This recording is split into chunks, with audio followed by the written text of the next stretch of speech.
दोस्तों, जैसा कि आप देख रहे हैं, पाकिस्तान की सियासत में हर वक्त तकरीबन कोई ना कोई भूचाल लाजमी रहता है। और यहाँ पर सियासत बराए खिदमत नहीं की जाती, बल्कि सियासत बराए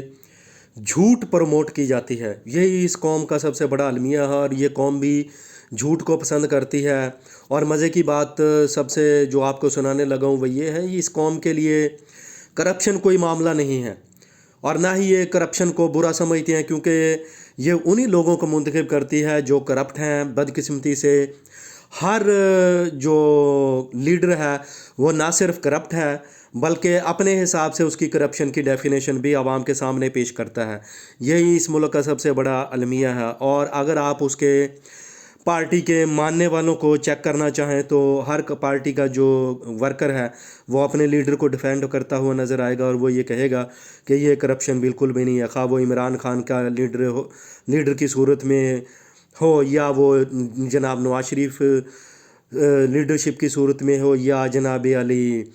मिस्टर आसफ अली जरदारी लीडरशिप की सूरत में हो, तो उनके जो वर्कर हैं वो डिफेंड करते हुए नज़र आएंगे कि करप्शन जो है वो कोई बयानिया नहीं है सच, और ना ही ये कोई मुल्क को लूट कर खाने वाली, या इससे कोई मुल्क जो है वो नीचे जा रहा है, या मुल्क माज़ल्ला इससे ख़त्म होने के करीब नहीं है। ये हमारा मसला नहीं है,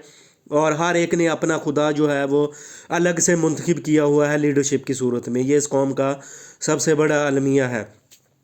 और इस अलमिये को आप किसी सूरत ख़त्म भी नहीं करना चाहते और ना ख़त्म कर सकते हैं, क्योंकि जब नीचे बैठी हुई आवाम ही इसको किसी सूरत ख़त्म करना नहीं चाहती, तो लीडरों को क्या ज़रूरत पड़ी हुई है कि वो इसको ख़त्म करने की कोशिश करें, क्योंकि उनको पता है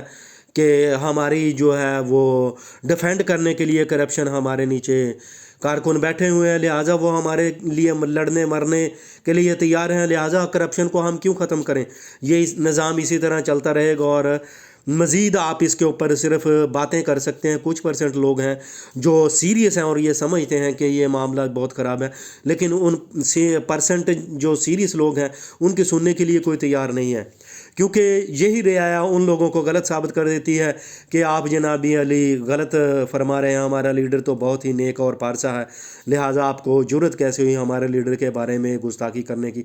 तो ये कौम सुभान अल्लाह इसी तरह माजी में चलती रही है और स्टिल अभी तक चल रही है। और यहाँ जमहूरियत के थ्रू अगर आप चाहते हैं कि कोई बड़ा इनकलाब रूनुमा हो जाएगा, तो सच में ऐसा कुछ नज़र नहीं आ रहा है,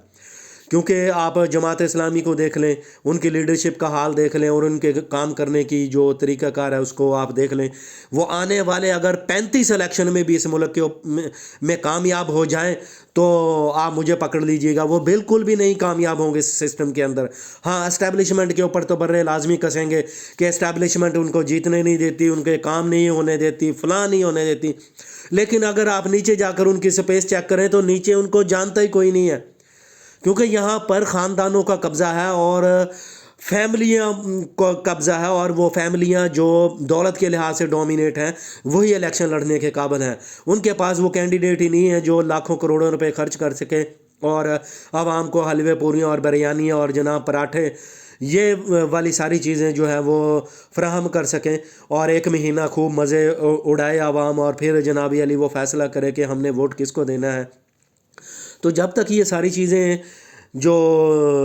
तमाम जमातों के समझ में नहीं आती, तो वो तब तक ये इलेक्शन लड़ने के प्रोसेस के अंदर दाखिल नहीं हो सकती। खुसूसी तौर पे जमात इस्लामी को चाहिए कि वो चीज़ों को समझने की कोशिश करें, अदरवाइज़ उनके जो इंतखाबी मंशूर हैं वो सारी चीज़ें ठीक हैं, उनके अंदर प्रॉपर चैनल इंतखाबात होते हैं, और बाकी किसी भी सियासी पार्टी के अंदर इंतखाबात जो है वो मुकम्मल और जामे नहीं है, और ना ही उनके अंदर वोटिंग होती है। यहाँ पर वोटिंग ज़रूर होती है, लेकिन वो नीचे जो इंतखाबी निज़ाम है उसको समझने की भरपूर अंदाज में कोशिश नहीं कर रहे हैं। लिहाजा पहले उनको नीचे जाकर सिस्टम को समझने की कोशिश करना होगी, फिर जाकर वो कहीं कामयाब होंगे, जो कि अभी तक उनकी लीडरशिप रियलाइज़ नहीं कर रही है। वसलाम।